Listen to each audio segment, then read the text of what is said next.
Welcome once again to the Tin Dog Podcast. As you can hear, my voice is largely returned to normal. And before I begin this week's show, which is a review of The Unquiet Dead from 2005 with Christopher Eccleston, I'd just like to thank everyone who's left a comment about the Tin Dog Podcast on iTunes. Thanks very much. Really means a lot. That means that anybody trying to find a new show will come across your reviews, and it should swing them in my direction because some of them say rather nice things, so thanks very much for that. I have recorded a tribute to Verity Lambert, which I was going to put on the end of this week's show. However, I recorded it for the WhoCast, and as the WhoCast haven't actually broadcast their tribute to Verity Lambert show, it seems rather bad to put it into this show, so I hope you understand that if you're interested in a Verity Lambert tribute collection, then I recommend that you head over to the WhoCast and listen to that one when it finally gets broadcast. Finally, I'd like to thank the guys at Podshock for having me as part of their show last week when we talked about Colin Baker's time in the TARDIS. It was most enjoyable hanging around, even though I was just fighting off coughing for a huge amount of time. So thanks for having me. I'll try and pop along for the Sylvester McCoy story. Hopefully I'll be there. Thanks, guys. If you do want to contact me, feel free to email me at tin-dog@hotmail.co.uk. The address is repeated at the end of this show. And now, The Unquiet Dead. So far we'd had 2 episodes of the new series, and things were looking really good. And then The Unquiet Dead came. This is the one I was really looking forward to. Cast-wise, extremely good. The guy out of Chance in a Million, I know he's now down as some world-famous actor, but as far as I'm concerned, he'll always be the guy out of Chance in a Million, and not somebody who was in 4 Weddings and a Funeral at all. He was playing Dickens, which, let's face it, he's been doing for some time on stage, and of course, it was written by Mark Gatiss. Now, anyone who's listened to this podcast knows I'm a big Mark Gatiss fan. Huge fan of The League of Gentlemen. Can't recommend it enough, can't recommend his work enough. His writings, his novels, extremely well written, very, very good. And of course, he's from my end of the woods, if you see what I mean. Why does that sound like a metaphor? No, he's actually from Durham and I'm from Tyne and Wear, as you can probably guess from my accent. Unless you live in America, and then all I've said is, I'm from somewhere, he's from somewhere close by. Fair enough. The story, before I start rambling insanely beyond belief. Basic story, we've had the Doctor deals with things in the present. He then goes and shows off the TARDIS by going to the future. Nice sci-fi story. Thus leaves the list of what Doctor Who does best to historical, pseudo-historical, which is what the historical stories became, i.e. a story set in the past, but with alien influences. The purely historical stories have kind of gone the way of all flesh and only exist these days as Big Finish audios. And to be honest, when I first heard my first purely historical story with one of the remade Doctors, then it came as a surprise because I was just sitting there going, and when are the aliens coming? Oh, there are none. That's weird. I think the first one I experienced was Church in the Crown, and that came as an enormous surprise to me, followed by the Council of Nicaea. Am I totally off the subject? I suspect so. Back to the show? Back to the show. We're still getting used to our brash 9th Doctor. His accent is beginning to grate on me. What he's wearing, again, still beginning to grate. But I am just pleased that the show is back, that I'm willing to let these things go. Now this trilogy, obviously, as I like to refer to it, isn't a trilogy as such, but it does fit together really well. If you ever had to show this show off to people, this is where you go. And the Gelf, being the villain in this story, work really well. basic Victorian ghost story is fine. It's only looking back on it with hindsight that we realise that, of course, this is the beginning of the Torchwood storylines. We're in Cardiff.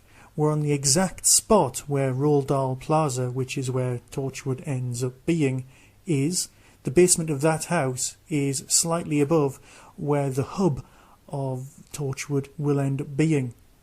Of course, we're so ahead of ourselves by this point, it's unbelievable. This could be the most important Doctor Who story, as Russell called it later, that you just didn't notice. This one, and of course, that one with the Slovene in it. Shall we just move on? There is one thing that I do worry about. Not worry so much as wonder when it comes to this story, and this is another tangent I've gone off at. When I was reviewing the show again, just for editing, there's one line that just threw me. When Mr. Sneed says, "Gwyneth, where have you been?" And Gwyneth answers, "I was breaking the ice off from Samson." Now, is this so he could have a drink, or is this some euphemism for a very, very cold horse? It's made me wonder every so often. It doesn't make me lose sleep, but I do wonder about it, so if anyone knows the answer, give me a shout. Other moments worthy of mentioning in this story, of course, and I am assuming that you've seen this, is when Charles Dickens and the Doctor are in the coach together, and the Doctor is telling Charles Dickens what a huge fan he is.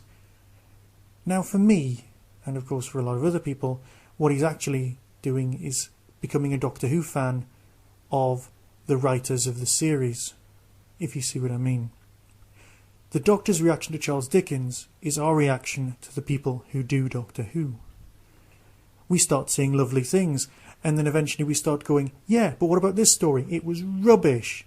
Or, "Can I just call you Charlie?" Things that you just wouldn't normally do.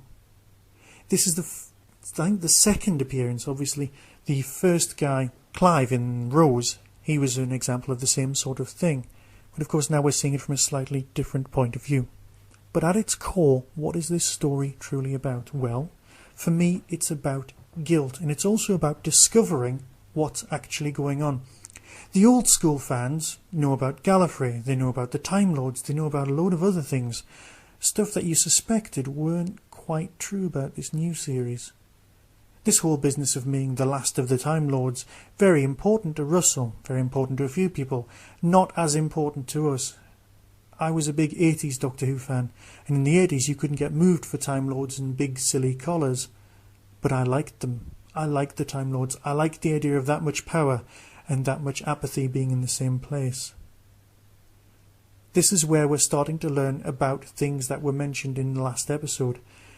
When we found out that there shouldn't be any more Time Lords in the last story at the end of the world, we're now presented with the Time War. Ooh, how excited did that make people. Outpost Gallifrey leapt at the words Time War. It all got very exciting. Who were the villains? What had happened?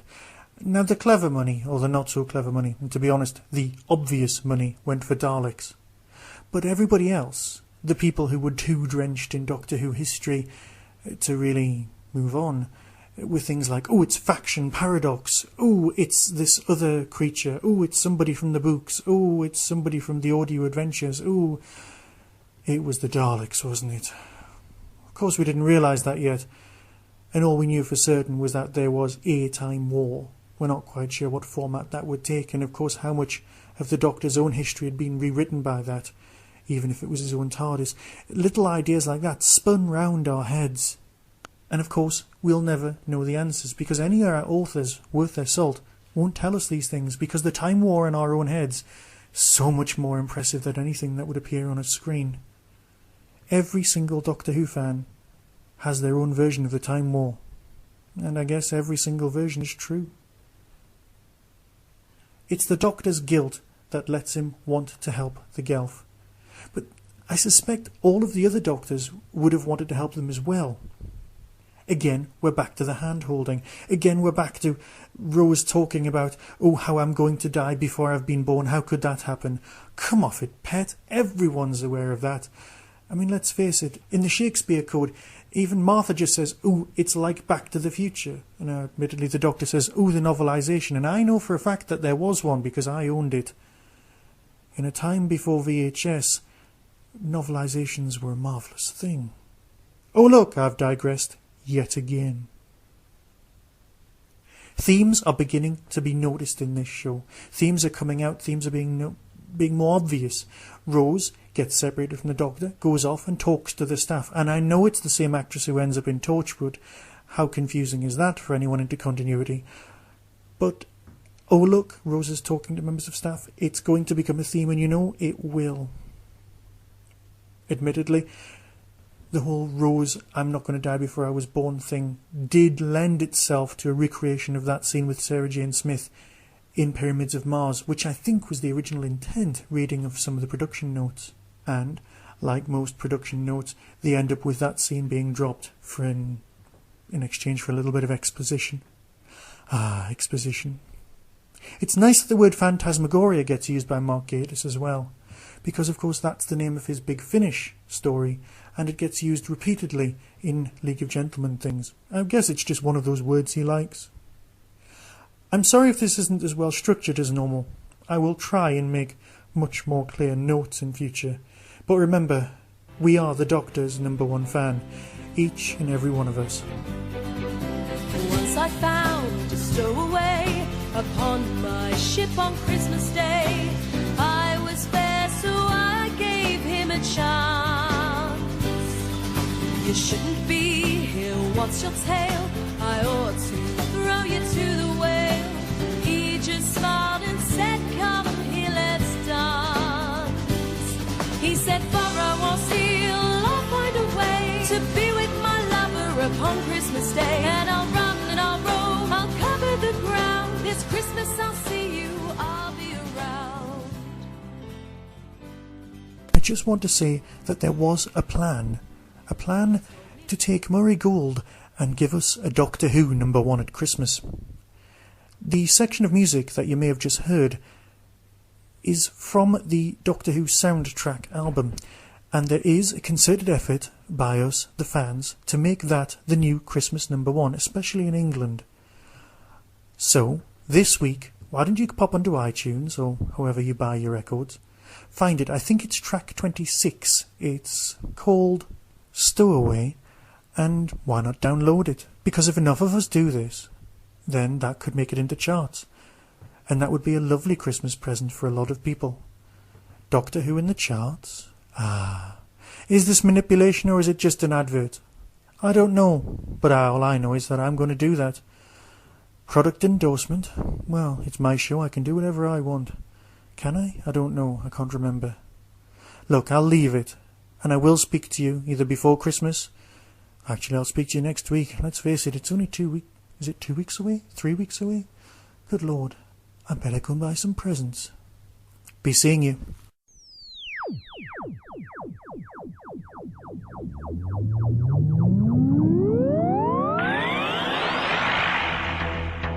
You have been listening to the Tin Dog Podcast.